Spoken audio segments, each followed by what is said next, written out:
Hello students! In this week's episode of The View, we have announcements, world news, sports, what's happening in the Bear community, and more.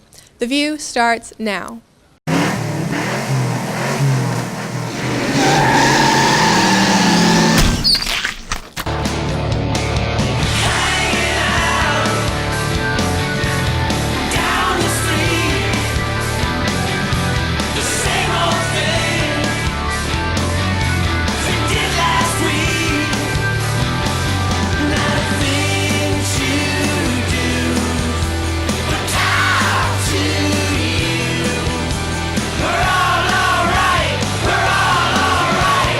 Hello, Mountain View!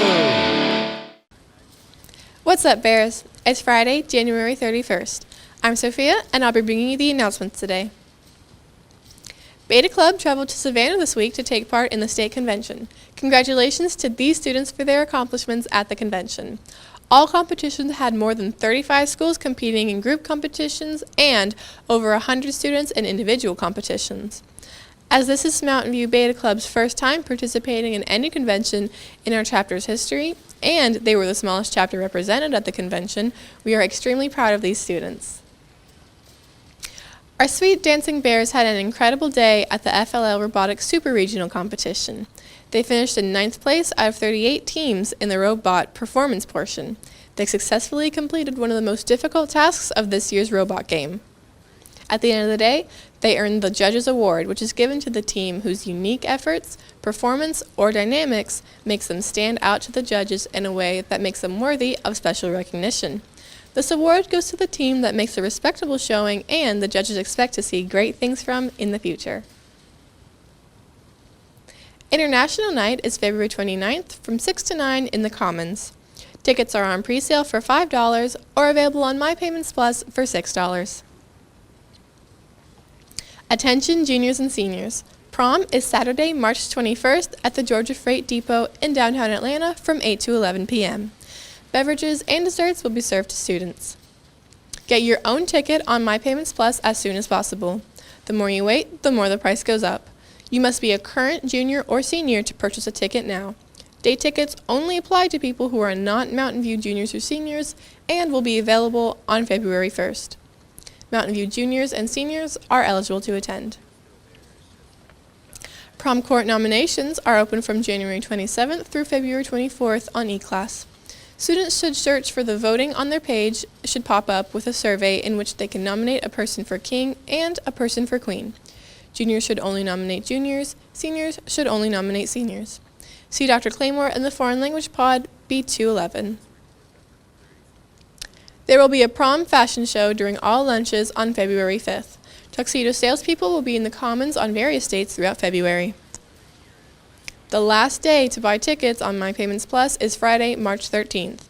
Thereafter, all tickets are cash only and $100 each.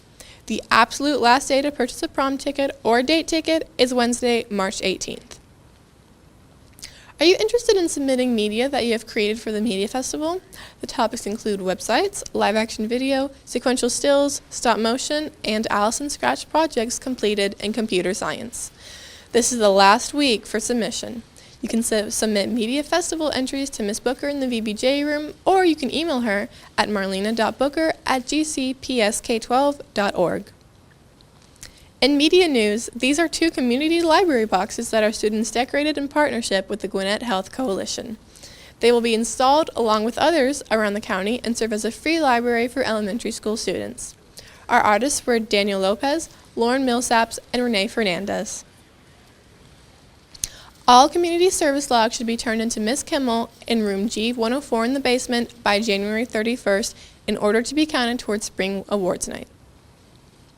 Cheerleading tryouts are coming soon. Parent meeting is February 27th.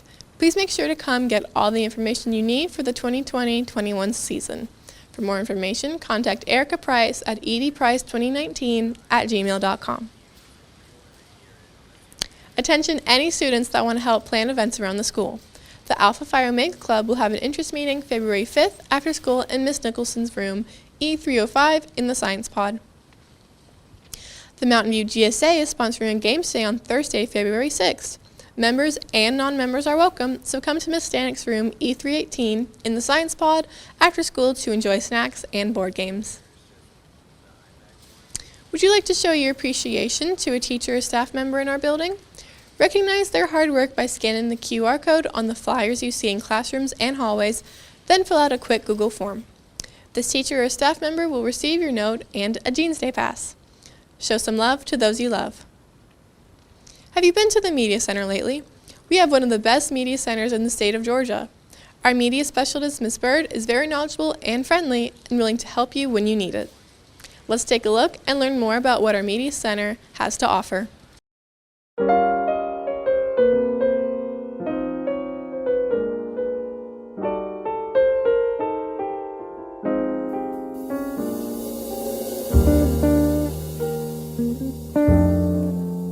I am the media specialist, or back in a long time ago they just called it the librarian. Did you like reading when you were younger? I did.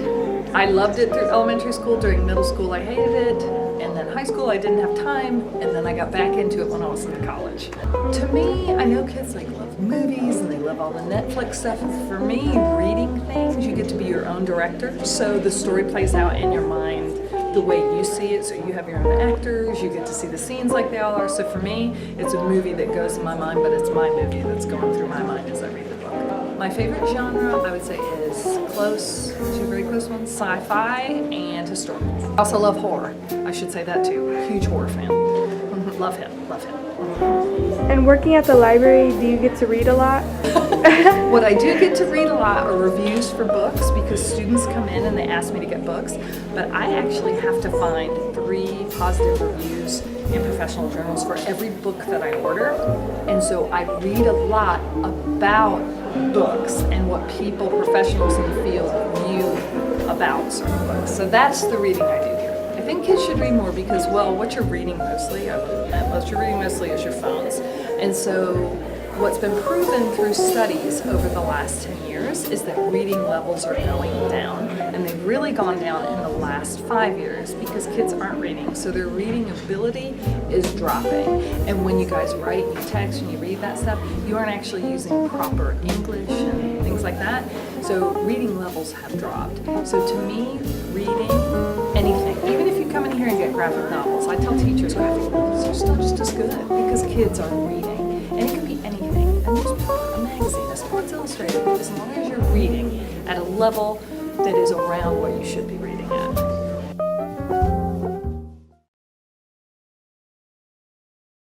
That was an interesting video.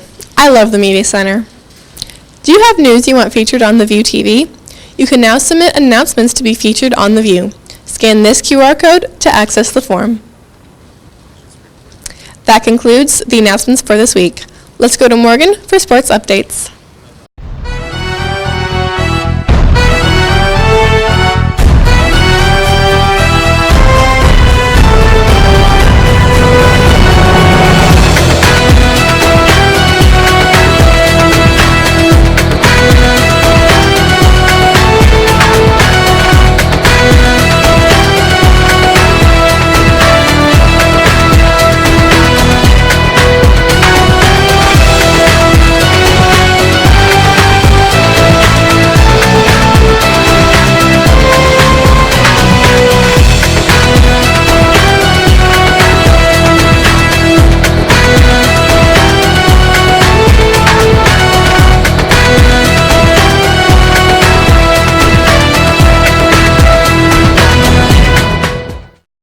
Thanks, Sophia. Hi, Bird Nation. Welcome back to This Week's Sports. I'm Morgan, and I'll be bringing you the schedule, scores, and updates for our winter and spring sports.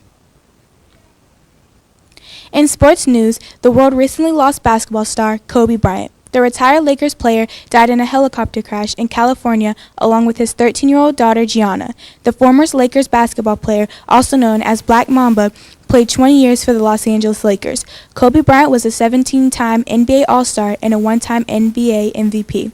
Kobe also won 2 Olympic gold medals, one he received after a 13 out of 20-point lead in the U.S. game against Spain. Amongst many other accomplishments, Kobe won an Academy Award in the 2018 90th Academy Awards Best Animated Short with his short Dear Basketball. We remember all these great accomplishments of Kobe Bryant as we mourn the death of him, his daughter, and the 7 others that passed in the crash this past week. Our Lady Bears basketball team have a game today, Friday, January 31st, against North Gwinnett at North Gwinnett High School. It starts at 6, so drive out and show your support. Our boys basketball also have a game at North Gwinnett against North Gwinnett today at 7:30, so go out and cheer on our Bears. Soccer had a scrimmage on Wednesday against Flowery Branch, and girls lost with a score of 6-3, and boys won with a score of 3-1. Thank you everyone who came out, and congratulations Bears. Varsity girls soccer play at Pinecrest next Tuesday at 5:30.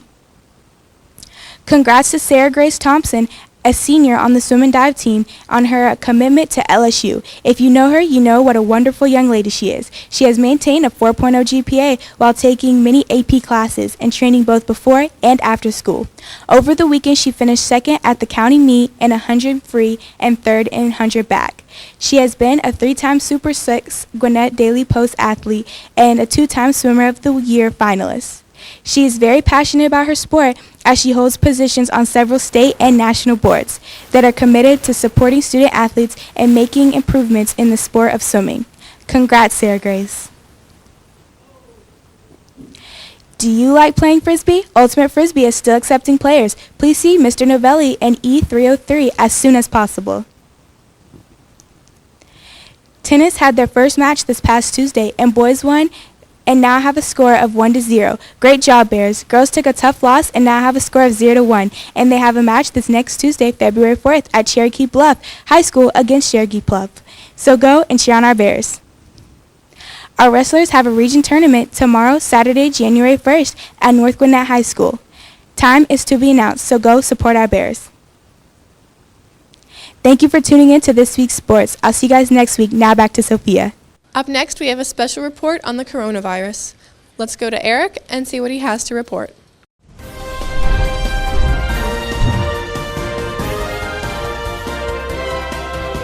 Thank you, Sophia. If you have been staying tuned with the world news lately, there has been a virus outbreak centered in China and now in the US, including cases in Australia, Canada, Hong Kong, France, Germany, Japan, Malaysia, Nepal, Singapore, South Korea, Taiwan, Thailand, and Vietnam. 5 cases have been reported in the U.S. from Washington State, California, Arizona, and Illinois. As of Wednesday, January 29th, the coronavirus had killed 132 people and over 6,000 are infected. Let's take a look at questions about the corona outbreak. What is the coronavirus? The coronavirus is mostly common in animals such as bats, dogs, snakes, and others, and when it's transferred to humans, it causes them to have symptoms of a cold or high fever. Where did the virus start? According to the CDC, the corona first identified in Wuhan, China. How did the virus start? The CDC said a lady from Wuhan, China was buying seafood from a common seafood market when she came to the hospital a few days later not feeling well. The CDC said also a snake or a bat that had the virus somehow got into the seafood marketplace where the lady was at when she went to buy her food. How do you get infected? According to the CDC and World Health Organization, the virus is contagious from human to human contact. Someone that has the virus can infect others by touching, sneezing, or coughing on them. China is preventing the virus to spread to other countries by doing the following. Lockdowns have been issued in 10 cities throughout China and more will be coming. Transportation coming in and out of the city is on lockdown, and the government is closing all exits from the cities that are infected. The Chinese government told citizens driving is prohibited. If not follow this rule, it will result in license removal. They say only in emergency driving is permitted. Even though when they started alerting the public about the coronavirus, people that are infected started to affect others. The Chinese government did not cancel any flights leaving from Wuhan at the time, and as a result, people will be able to leave and affect others. Travelers coming from Asia that have not shown symptoms of the virus, it could take days until someone that has been in the city that was infected to show symptoms, which is how people are spreading the virus. The United States, France, Russia, Iraq, and Australia evacuated citizens from Wuhan, China on Tuesday. While this is good news for them, it raises a risk to the countries that they live in because they could spread the virus to others even though they haven't shown symptoms yet. According to the CBC report, a team of scientists in Texas, New York, and China are also working on a vaccine.